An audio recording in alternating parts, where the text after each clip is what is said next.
How you people doing today? I just want to share a couple things that I've went through with people being rude in public.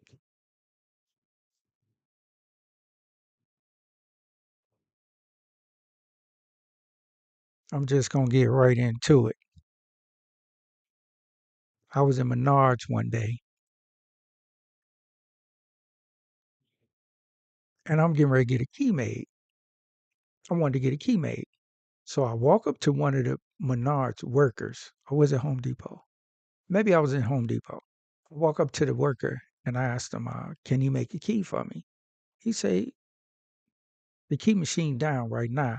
He said, wait a minute, maybe it's not down. I said, okay. Then he said, you know what? I think it's down. Why don't you go, you know, uh, hold on for a second. Maybe somebody can fix it. So I'm like, okay. Then he come back. He said, no, it ain't working. I think he just didn't feel like making the key. He said, why don't you go ahead on up the street and make you a key? I said, man, you had me standing here like 20 minutes though. He said, yeah, but you happy to go on up the street and make a key. And I felt disrespected. I saw Michael, something on his shirt. I remember this was years ago. And before I knew it, I kind of blew up at him. I'm like, man, dude, who you think you talking to? Mikey? I whoop your, I threatened him and I was following him through the store. He was walking, trying to get away from me. And I'm following him through the store and the other Home Depot. Wait, first, before that, back up, before I blew up. I said, man, let me talk to your manager. He said, I am the manager. And that's when I blew up because I felt he was being so disrespectful and dismissive to a paying customer. And I said, man, who you think you talking to? And I'm following him through the store, cussing him out. Man, I'll take you out, whoop your man. You want to step outside with me? Now, other Home Depot employees, I had caught their attention at this time and they standing there, they laughing. And one of them had told me that he was just like that with a lot of people. He was just rude with a lot of people, and I was just one of the only ones that kind of stood up to him and told him how I felt. So they was laughing as if they was glad that I was talking to him like that, and that gave me fuel. So I kept going, and I had my girl with me at the time, and thinking back on the whole situation, that was about 15 years ago. So I'm a totally different person now. Had it had I encountered the same person like that now, I wouldn't react the same. I would just say, okay, I would walk away. I wouldn't even stand there 20 minutes while he decide whether or not he's going to make the key. So I'd have just left. And that's my Home Depot story, y'all. But I do have another story. What's my other story here?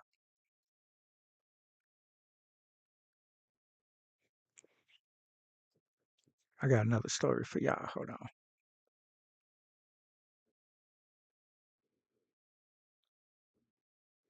Oh, yeah, another Home Depot story.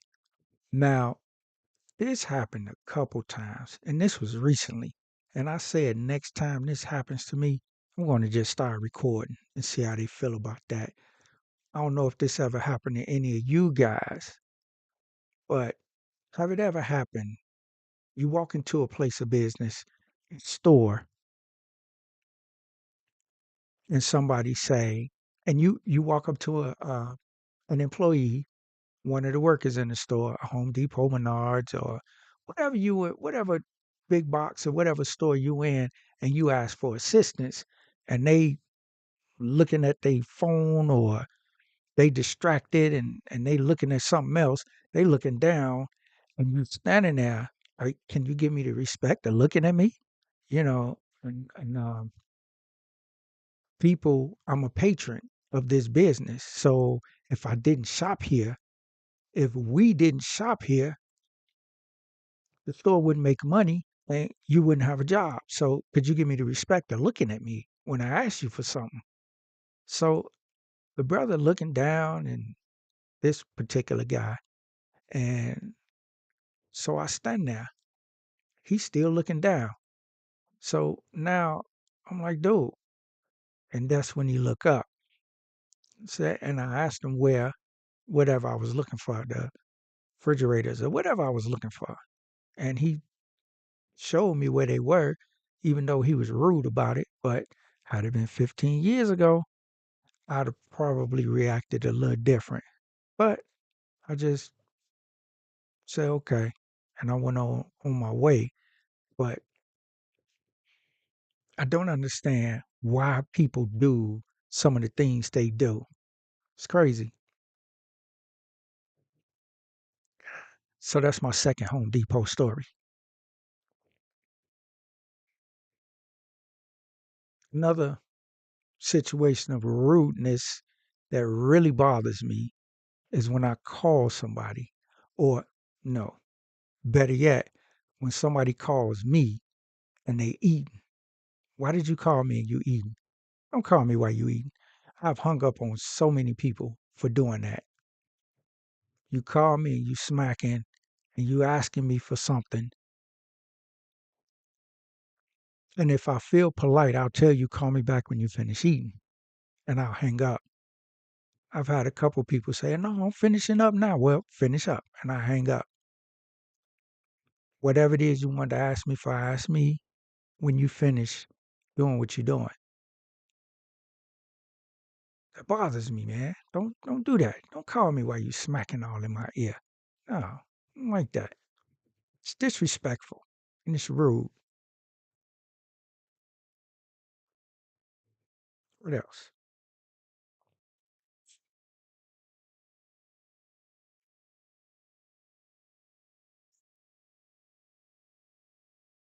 Yeah. It's disrespectful and it's rude. When you call somebody while you're eating, that's just disrespectful. Don't do that. Don't do that. Then you got the other type of people. When you talk to them, my kids used to do this a lot, and they used to, but it's a different type of bothersome when it's your child doing it. You know, when you talk to them and you say something to them and they act like they didn't hear you. Or when it's your child, you can, boy, you heard me, and I'm not gonna repeat myself. But when it's an adult and you say something, they say, "Huh?" or "What'd you say?" I just don't say nothing. And then I would say 8 times out of 10, they'll respond.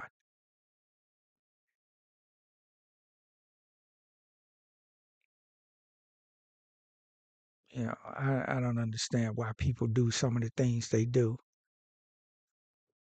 For instance, you may say to somebody, uh, I got that money for you. And they'll say, huh? I won't even repeat myself. And they'll wait a few minutes. And then they'll say, oh, okay, you got that? Yeah, I knew you heard me. I knew you heard me.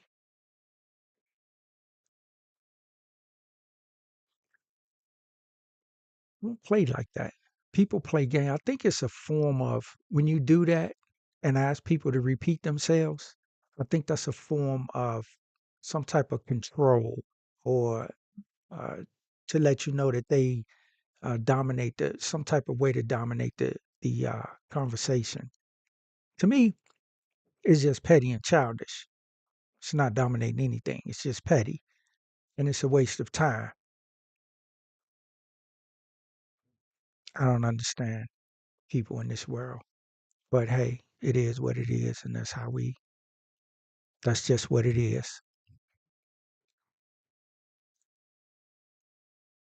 So yeah, when I was at when I was at Home Depot, and that guy, you know, and you can't even look at me while I'm talking to you. That's so disrespectful. You see me talking to you. It's your job. So I don't say nothing. When I walk up to them, I don't say nothing. And they looking down, they looking at their phone, they looking at some paperwork, or they doing what they doing.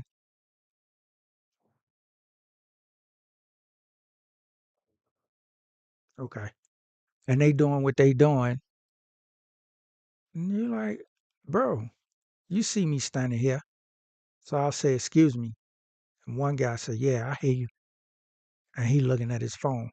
Next time I go into a store and somebody do that,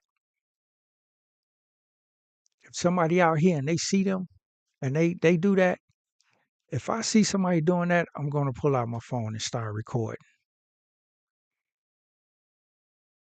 and see how they like it.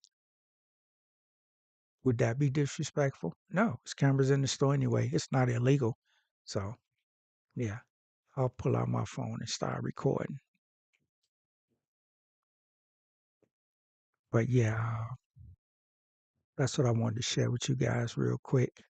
I'm not gonna be on here too long. I'm just on here now because I said I would come on Sundays, and I like to be a man of my word. I said I'd come on Sundays at 7 o'clock, and I'm so swamped with a lot of stuff that I got to do. I'm actually I'm a real estate agent. It's time for me to renew my license, and I got to take this 45-hour course, and I've been really pushing it.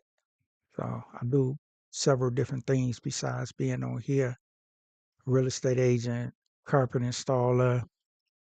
I rent out dumpsters, so yeah, I do a variety of things, and then I still find time to come on here and talk to you guys, all five of y'all right now. So, which is cool with me. It's all love. I appreciate y'all even being here and taking time out your day to be here with me. I really do appreciate that, and thank you guys for that. And every every thumbs up I get, and every piece of support, follower, subscriber, everything I get, I really do appreciate it. It's not easy to get up here and just talk. It's not easy, and it's very time consuming when you put out this content and you spend all these hours editing these videos. It's much harder when you first starting out because you can't afford to hire a crew to edit for you and assist you, and nobody sends me content. I have to get out there and find it and do what I do. So, uh, so when somebody responds to you and give you a like or a thumbs up or a follow or a subscribe or a comment, try to well, not try to, I do respond to all my comments. And when somebody do that, is so appreciative because I work so hard to put it out there. And all you guys, the ones that give me advice on what y'all feel I should be doing or could be doing better, I appreciate that too. Long as it's constructive criticism, I do accept that, and I appreciate that as well. So yeah, just letting y'all know that, appreciate that. Yeah. But those are the things that bother me. Some of the things that that bother me when when I'm out and about and interacting with people. But for the most part, I would say 90% of the people that I come across are decent people. But you always come across those few, and those the ones that really like, oh, really? Or like I was in Family Dollar the other day. I don't know, getting some bleach. I don't know what I was getting, something. And this young lady come in, and she was a nice looking female, and then another lady come in, and the lady said that the older lady said that the younger lady bumped into her. And when she opened her mouth, the younger lady opened her mouth, and things that came out of her mouth, like, please, you better be. And when she spoke, she looked totally different. She was attractive when she walked in the door, but when she spoke, that brought her down. It brought the way she looked, it brought her down. She didn't look the same. She looked like she was just being a rude. She looked foolish. Then the older lady uh, let her know in no uncertain words that she's got a concealed carry and she's not going to be fighting with her. And I'm like, whoa. I was so caught up in the moment, I didn't even pull my phone out, or I would have recorded it. But, it was crazy to see something like that. And sometimes it's embarrassing when I see people, especially our people, when I see our people out here acting crazy and unnecessarily foolish like that, because I've been in lines in stores and people will come up and they'll get in front of me. I've had that happen. And it's like it's no big deal to me. Even if I'm in a hurry, I'm like, okay, maybe you're in a bigger hurry than me. Maybe you got a bigger emergency than me. Or maybe you're just a rude person. Either way it go, after this moment in my day, I never have to deal with you again. So why would I take it to an unnecessary level? I never have to see you again in life, probably. So, you know, I look at it, I've learned to look at life in a more objective manner. The glass is half full, so to speak. Like, hey, it's not as bad as it looked. Kind of like that Puffy situation. I don't know. I don't know his whole situation or whether he did what they saying he did, or the Puffy Flavors camp and all the things he's supposed to done. But I do know he made some good music. So did R. Kelly. But I do know that he's starting to look a certain way. When they did Bill Cosby the way they did, it was just odd. He tried to buy CBS and now he's facing all this stuff. Women coming out the woodwork from 30 years ago. It's crazy. Then R. Kelly, he's ready to get his masters. He's trying to get his masters and start his own music label or whatever he was trying to do. And then it's funny how after that you got this surviving R. Kelly thing going on. And now, you know, Puffy, uh, I think the situation with Puffy, this is just my personal view. They knew, they knew for years what he was doing and what was going on with him, but it was no big deal as long as he was making money for them.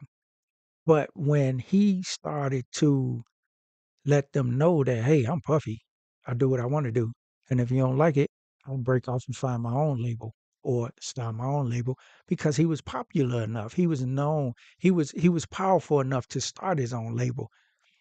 And when he started to do that, they said, okay, well, we'll call up our friends over here at the so and so, the bureau, or whoever, and we'll get the ball rolling on you. And that's just my personal opinion. It could be, you know, it could be. Then, you got Cat Williams. And my personal take on that is Cat Williams could be unknowingly or knowingly working for them. However, it's kind of like, let's put it out there and make you think that you're not working for us, but you really are. The game, the game runs so many different ways with twists and turns. You just never know how things are until you know. I'm not in that circle. For us regular people that's not in that circle, you never know what's really going on and how it's really how things really are. You just never know until you know.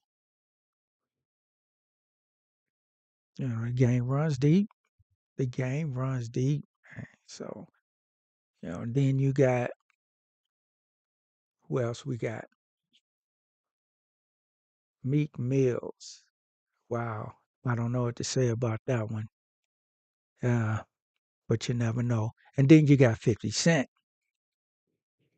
Now 50 Cent, he found out his baby mama is a 304 and Puffy, they saying Puffy running that uh S camp and he's running a S ring and I don't know. He's Puffy is more like a trick. He's more like a John. He's more like he's paying.